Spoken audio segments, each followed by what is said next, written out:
utu turemangingo nkomoko two mwisama nabonye ko ari two dufasha kubaka ibihimba bitandukanye. None izo serere sushe zibitegwa ziza kubaka umuntu gute? Ivyo vyibaza sivyo none. Shoka none igitegwa n'umuntu ko atari cyo kimwe. Amaserere y'igitegwa nayo umuntu ko atari cyo kimwe. Woshobora kuvyibaza sivyo none. Ariko ico gutahura niki? Ubundi bitegwa n'ibikoko n'ibindi biremwa byose Imana yabiremye kugira ngo umuntu abeho neza. Ko si yose ni variety imwe mu gihugu ca Bulgaria basanze ifise amaserere sushasa naya embryo asa nayo umwana kiri munda kwa mama wiwe. Muriko murabitegeye? Voilà, iyi produit rero ikifasha muri make gusanura ibihimba vyose by'umubiri. Iyo ni Rosenta. Ishobora kwentervena ku ngwara hafi nka zose zituruka kwisambuka ry'ibihimba yaba nka diabete, hypertension, asthma n'izindi. Muriko munategera. Nico gituma muca mubona abantu bafite imyaka 45 50 bisigaye bibagora kuduga ingazi. Agiye nko muri etage aca tangura kwiyabira ngo yo ngo ni hejuru. Ngo hari yasinjayo. Murabitegera ngo ntaho nshobora. Kubera iki ntibicoroshe. Collagen ifasha cyane cyane mu ngingo hagati y'igufa n'irindi. Ituma turonka ico bita synovie. Tujya tuvuta tuja hagati y'igufa n'irindi. Iyo rero tujya tuvuta tutakiboneka bisigura ngo collagen mu mubiri wawe ni nke.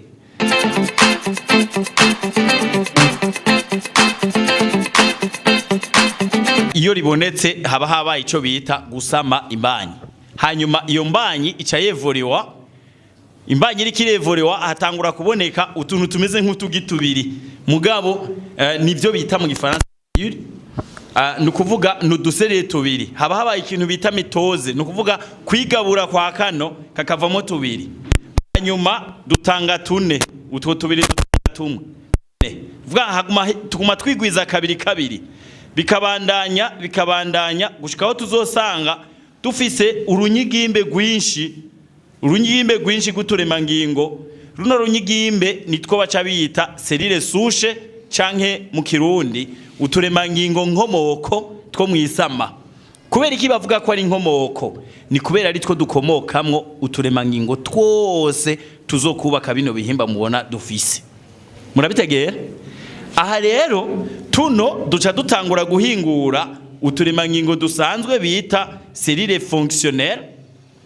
Utu rero tuba duhambaye gose kubera nitwo turemangingo tuzovamwo ibihimba mugabo tubanje guca kuri stade yo kubaka ibintu bita tissue. Hanyuma hagaca haboneka organe ari byo bihimba. Bino bihimba rero bica bitanga ico bita système canke appareil. Système ou appareil. Système ou appareil navyo biterateranye ama système n'ama appareil biterateranye byose biza guca bitanga umubiri wuzuye le corps complet ari byo baca bita umwana wa mubebe tuzoronka akwije ibisabwa uwazoboneka ku mezi 9. Ariko utuduserire sushe tumwe nababwira two tuboneka ku mezi 2 y'imbanyi kuva hakiba gasamo gushika ku mezi 2 mu bisanzwe tuno duserire twose twitwa serire sushe. Turi kumwe? Hanyuma umwana agacapfukira muri yasi tuzi ingene impetse irimwe ibintu bibi. Kumbure isi uno munsi uza kuyitahura ukundi. Wahora uzi ko kwisi ari mbi kumbure kubera bakubwiye ngo isi nimbi mu isengero sivyo? Mugabo uno munsi uza kubitahura ko iri ku ibintu bibi mu buryo bwa science. Apana bijya bakubwiye mu isengero. Ko iyo bakubwiye mu isengero nibijanye n'iki nimwemu. Mugabo utugira tuganira ibijanye na science. Kwisi umwana ni yahashika aza gusanga hari hindya zanduye, imfungurwa zanduye. Murabitegeye? Imfungurwa zanduye gute? Ivyo sindavyandika ndabivuga. Imfungurwa zanduye gute? Murabizi mwese kwisi yatitutse bidusaba kurima turinze guhata yasi ngo duhe umwimbo mwishi. Tugaca tuyikubitamwe engrais chimique, tugaca dushiramwo imiti yo gupompa ibitegwa ngo udukoko ntidukureko n'akantu na gatonye. Kera udukoko twarajya mugabo ntivyahera. Mugabo no muzi agakoko ntitukemera ko gakura ko n'urutete rumwe. Murabitegeye? Tuca tugapompa ati ni gapfe katarakura ko na kimwe. Eske murabitegeye? Rero iyo miti tujana nayo ma engrais chimique bica bituma turonka indya zamaze kwandura zononekaye. Murabitegera zirimwe ama produits chimiques ibintu bishobora kwica umubiri w'umuntu. Icya kabiri hariho ikirere kimeze nabi kubera imyotsi ijayo. Kubera abantu ntitucemera kugenda ahantu hanini urugendo rurerure, tuca tuvuga tuti reka tugende n'umuduga. Umuduga ucure kuri imyotsi.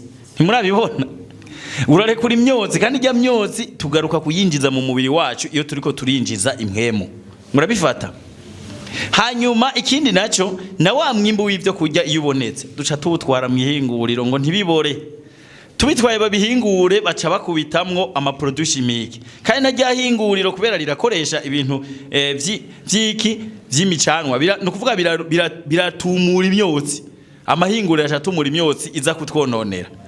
Twononekara kabiri y'amahinguriro atumuye imyotsi twinjiza mu mubiri kandi y'amahinguriro muri zandya ashizemwo ubundi bumara ama produits chimiques. Ca tuza kubifata rero ivyo bintu byaramaze kononekara. Muriko murabitegera.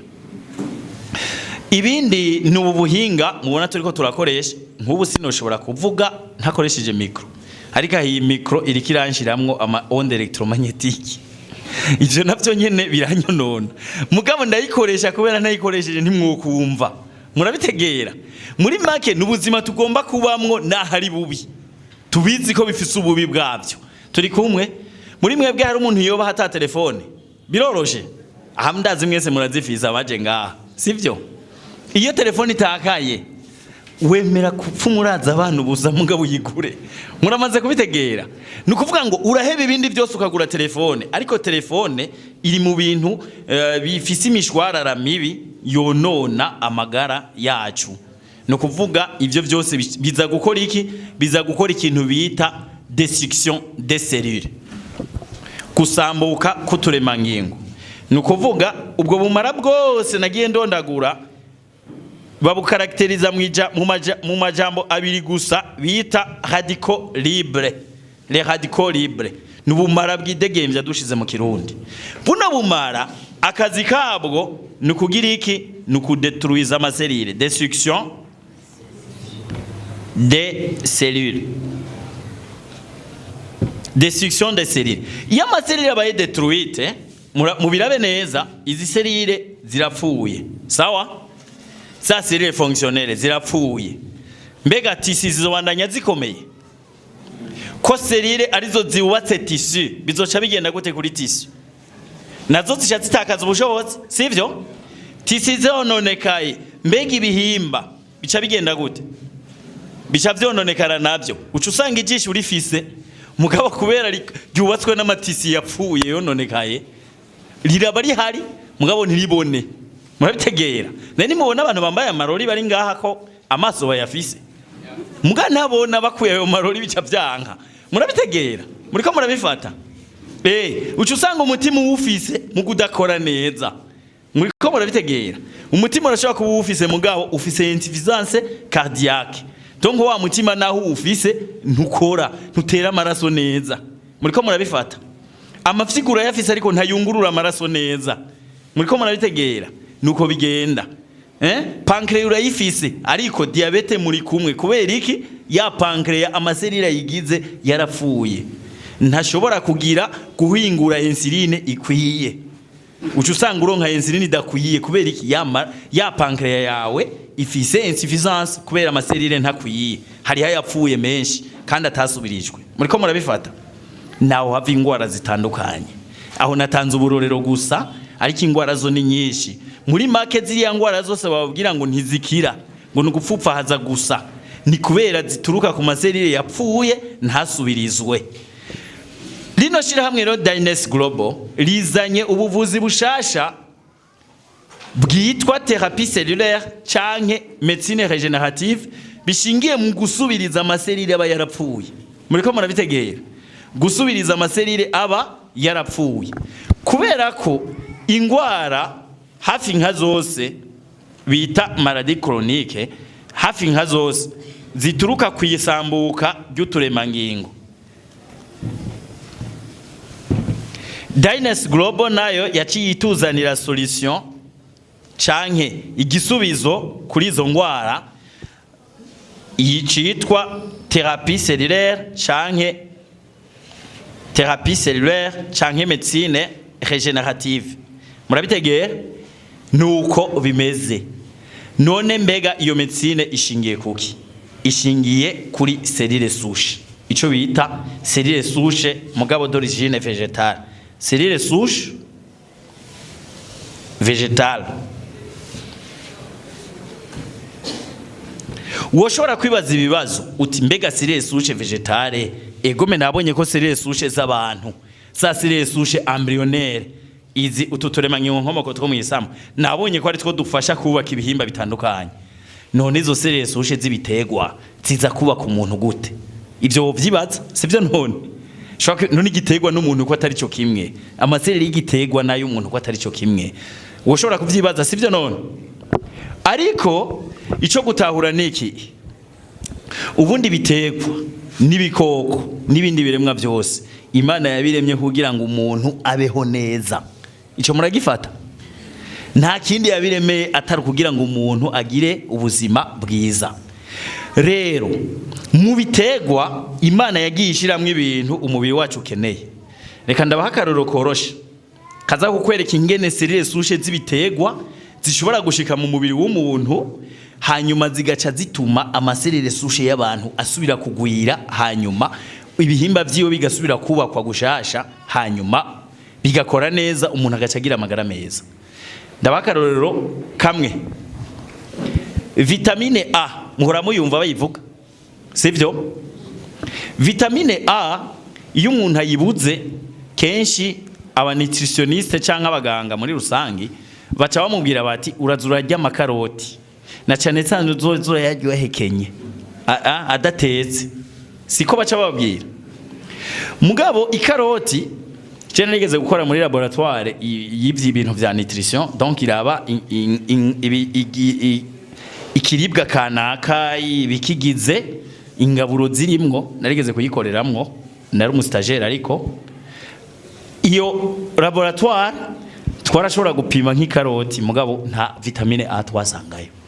Murabitegera nta yiriyo. Mugabo ikaroti irafise substance iyo uyihereje rya karoti irya substance umubiri wacu cuyihingura mu vitamine A. Nuvuga ngo umubiri wacu urafise ubundi bushobozi bwo guhingura ibintu bivuye mu bitegwa vyamaze kudushika mu mubiri bigaca biva mu ico umubiri ukeneye. Muriko murabitegera? Ikaroti irimwo ikintu bita beta carotene. Muriko murabifata? Beta carotene twoyita nk'integuza ya vitamine A. Iyo ishitse mu mubiri, umubiri nyene ucuyihingura mu vitamine A. Kubera beta carotene mu bigize vitamine A harimwo ivyubatse beta carotene bigomba bisa navyo. Murabitegera? Nuvuga ngo umubiri uca wubakira ko rero vitamine A ugacuyironka wayikuye muri karote. Karote nayo irimwo beta carotene. Urumva muri make nta vitamine A wariye, mugabo wariye beta carotene, ariko yacitanga vitamine A. Aho mwahategereye nuko bigenda rero, ibintu bivuye mu bitegwa umubiri ugashobora kubihinguramwo ivyo ukeneye vyawo. Nuko rero n'amaserire souche rero y'ibitegwa bimwe ashobora guhingurwamwo amaserire souche y'abantu. Kubera iki? Ya serire souche ya cagitegwa yari yegeranye cyane, uravye inyubako yayo yari yegeranye cyane na serire souche z'abantu. Nico gituma hadakoreshwa ibitegwa ivyo ari byo byose. Hari ibitegwa biba vyararobanuwe, vyatoranijwe, bifise amaserire souche yegeranye cyane, asa ahakwa gusa n'amaserire souche y'abantu. Nuko bica bigenda. Muri make ajya amaserire souche y'ibitegwa siyo aza kuza kubaka amaserire yubatse ibihimba, oya. Ahubwo amaserire souche y'ibitegwa afasha kuronka amaserire souche y'abantu, hama amaserire souche y'abantu agaca produiza amaserire yubaka ibihimba. Mwabitegere? Voilà nuko kimeze. Dynes Global rero irafise ama produit ashika ku ndwi. Produit ya mbere yitwa Hosenta. Hosenta ni produit ivuye mu ishugwe. Hajya Hosenta ni abbreviation ya rose placenta.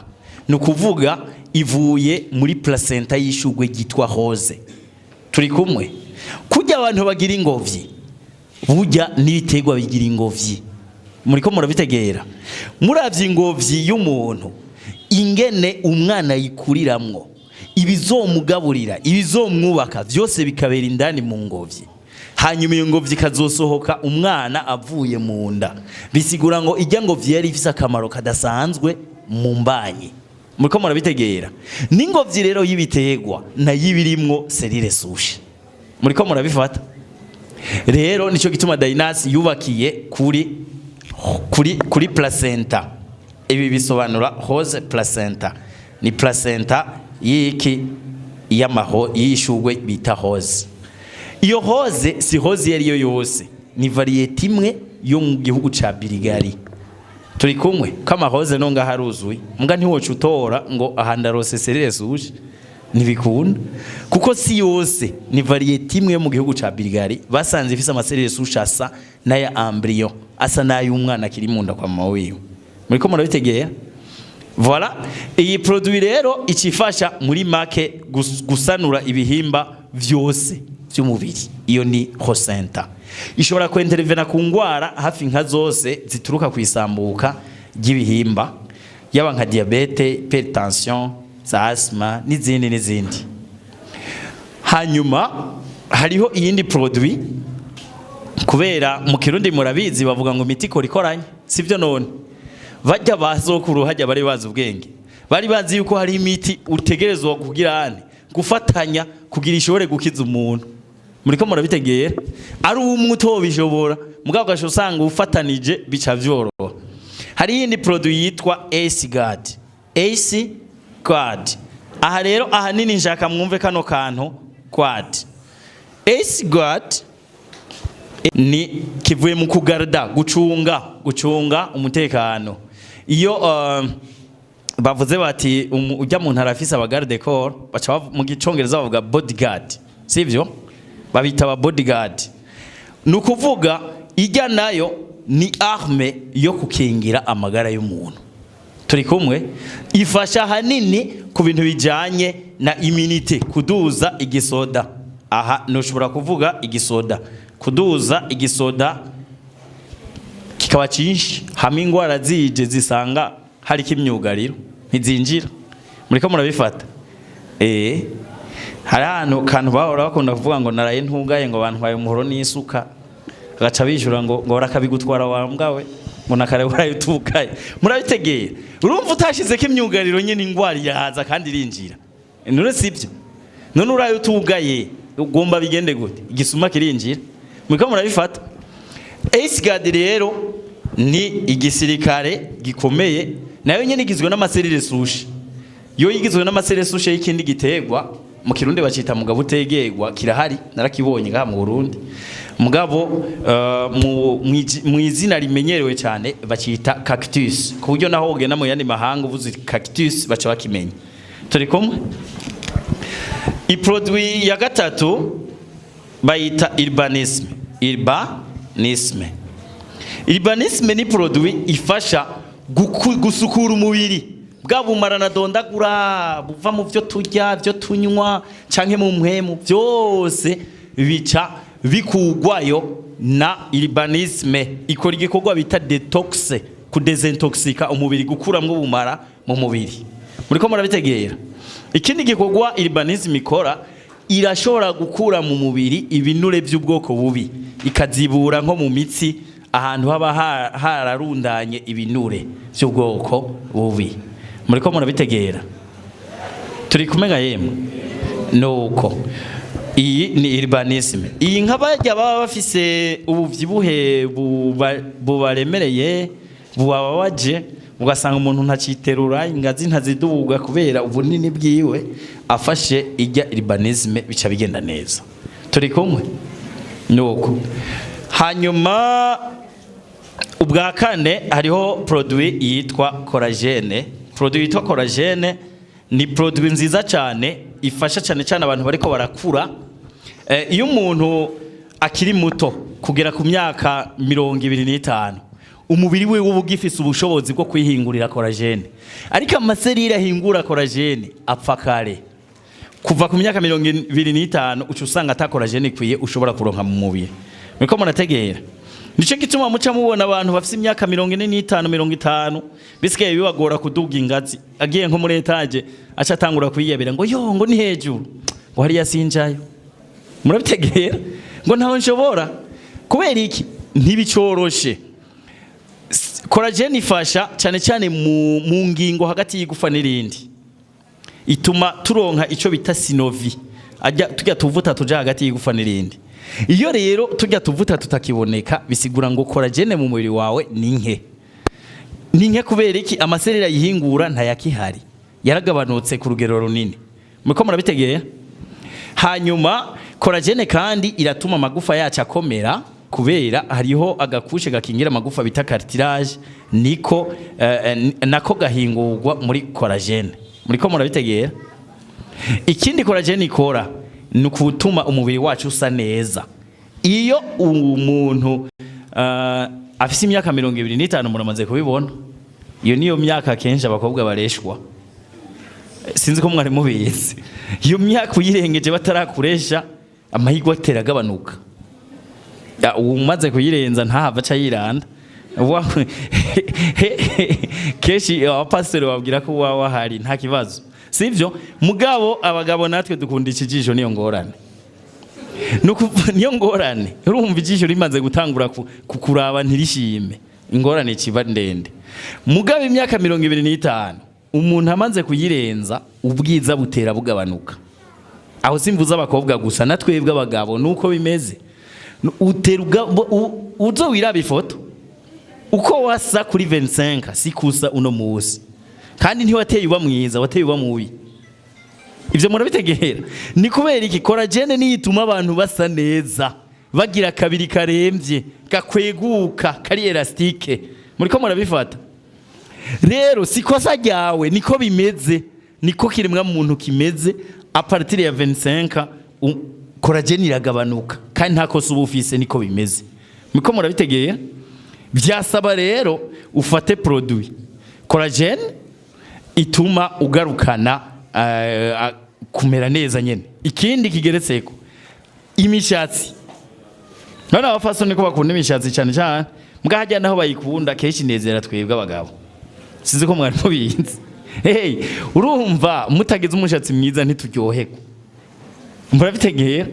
Mbwa yimishatsi cikaguritse nyene umugore ntashobora kuyumva neza. Sivyo? Iyo collagen ibuze imishatsi iracika, c'est comme ça. Kandi nta kosa ubufise. None ko collagen yaheze, none bigende gute? Ni gufata yindi? None ntimuvyumva. Nuko bimeze. Aho ndibaza akamaro ka collagen mwagatahuye. Ubwa gatano hariho produit yitwa Lift Max. Lift Max ni produit y'abafasoni. Abafasoni muri ngaha musubire mu muti Lift Max. Lift Max. Lift Max ni produit y'abafasoni, ahanini ikaba ijejwe gutunganya neza ibihimba by'irondoka by'abagore. Turi kumwe? Ishobora kuvura ingwara nyinshi zishobora gufata ivyo bihimba by'irondoka, sino ushobora kuzija mu madetail. Muri make nyene ibintu les problèmes za gynecologie zose ni Lift Max. Muriko murabitegera? Lift Max ipfura ibibazo vya gynecologie. Iyi rero nta bagabo babifata kubera abagabo nyene nta bihimba by'irondoka by'abagore bafise. Murabitegera? Ni y'abagore gusa n'abakobwa. Hanyuma iyindi produit igira gatandatu ni iproduit yitwa Triple Root. Triple Root. Triple Root rero ni produit y'abagabo bonyene. Ijya bayifata nk'aga cafe hama irabafasha kuvura ibihimba by'irondoka by'abagabo. Nta mugore ayifata. Turi kumwe? Nta mugore ayifata kubera wahavusanga witwa Chantal mugabo gacuvuga ijwi rya Mathias. Uramutse uyifashe kubera iragwiza n'amahormone y'abagabo. umvugiza amahormone menshi y'abagabo vyoca bigenda nabi uri umugore sivyo none ituma abagabo baba abagabo mbere bakareka kuba abagabo bo gusuma gusa no mu buriri bakaba abagabo sivyo none uri umupfasoni ukaba ufise umugabo ari umugabo mu bijanye no gusuma gusa hageze ku buriri bigaca bihinduka wonezego ntiboshobora kunezego nivyo tugende ku yindi produit igira indwi ni produit yitwa AC Blue. AC Blue matara yagi AC Blue ni produit ishobora gufata bose nayo nyene bayifata nk'aga cafe mbwa ishobora gufata bose baba abagabo baba abagore baba abakobwa baba abahungu bose nta kibazo bashobora kuyifata ni produit ahanini ituma ama stress akira turi kumega yeme irakiza ama stress iratuma amaraso atembera neza iratuma kandi abantu bagira ubwonko bukora neza turi kumega yeme ubwonko bugakora neza iranongera inguvu umuntu akumva inguvu mu mubiri wiwe turi kumwe ituma umuntu agira ama muscle akomeye bajya bantu bagira faiblesse y'ama muscle ugasanga umubiri w'umene gumuyonga nta nguvu ufise abayikeneye cyane AC n'ibindi byinshi kama produit ya Dyness urashobora kuyifata ufise ikibazo kimwe igakikuvura n'ibindi murabitegera nuko no bivuga ama produit naya uretse ko mu minsi iri imbere agomba kuza n'izoba ivura amenyo dukoresha mu koza amenyo iri mu kuza nayo tuzoheza tuyibamenyeshe yaje ariko ubu nyene produit dufise nizo z'ubwoko ndwi ariko ku bantu bafise ikibazo c'amenyo ubu nyene umwanya itaradushikira murashobora kuba murakoresha Rosenta kuko na Rosenta iravura amenyo